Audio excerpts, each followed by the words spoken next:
Assalamualaikum warahmatullahi wabarakatuh. Selamat siang Ibu. Kami dari kelompok 2 akan mempresentasikan ulang materi tentang manajemen proses dari penciptaan hingga termination. Untuk pengertian proses. Dalam sistem operasi, proses adalah program yang sedang berjalan, di mana kalau program itu cuma file di hard disk, proses itu sudah aktif menggunakan CPU, memori, dan resource lain. Jadi proses adalah satuan kerja terkecil yang dikelola sistem operasi. Untuk struktur proses, setiap proses mempunyai 4 komponen utama: teks untuk kode program, data untuk variabel, hub untuk data dinamis seperti buku tab baru, dan stub untuk fungsi-fungsi yang sedang dipanggil. Ini penting supaya OS tahu bagaimana proses bekerja secara lengkap.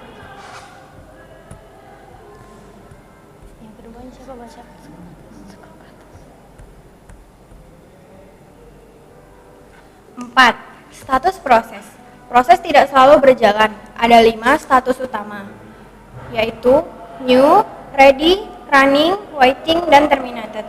Ini seperti orang antri kasir, menunggu, dilayani, dan selesai. 5. PCB. PCB atau Process Control Block adalah KTP dari proses.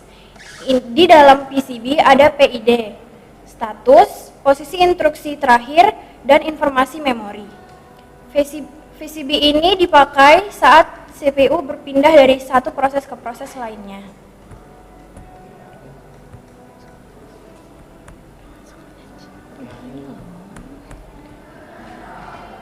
Proses creation mana? Yang ini namanya? Pindahin deh. Proses creation. Pindahin loh. Ya Allah. Ini proses creation bukan. Nih. Proses creation. Proses biasanya dibuat oleh proses lain. Proses yang membuat disebut parent, yang dibuat disebut child. Contohnya Explorer exe membuat Notepad exe.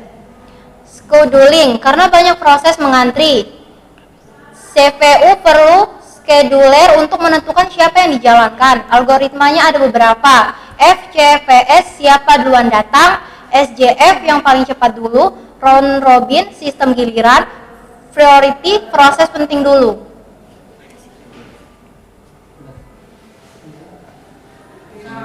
Sinkronisasi diperlukan saat ada beberapa proses berbagai resursi yang sama, misalnya printer, supaya proses tidak tabrakan. Sistem operasi menggunakan smartphone, tablet, atau monitor. PC adalah komunikasi antar proses.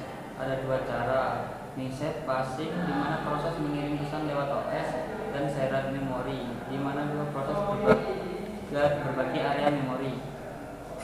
Termination, proses bisa selesai karena manual alias ditutup user atau karena error sehingga dihentikan di OS. Contoh kasus. Contoh pertama, buka Chrome, proses mengalami status new, ready, running, waiting, lalu terminated. Contoh kedua, printer sharing. 2 proses mencetak iOS mengatur pilihan agar tidak terjadi konflik. Kesimpulan, jadi manajemen proses adalah cara iOS mengatur proses dari awal dibuat, dijadwalkan, disinkronkan, berkomunikasi hingga proses diakhiri. Tujuannya agar komputer tetap stabil dan efisien. Udah, terima kasih.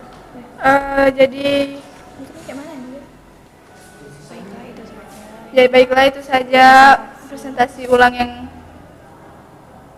kami sampaikan tentang materi manajemen proses. Saya akhiri. Wassalamualaikum warahmatullahi wabarakatuh. Waalaikumsalam warahmatullahi wabarakatuh. Kayaknya butuh diedit lagi deh. Belum, nanti dulu hasilnya.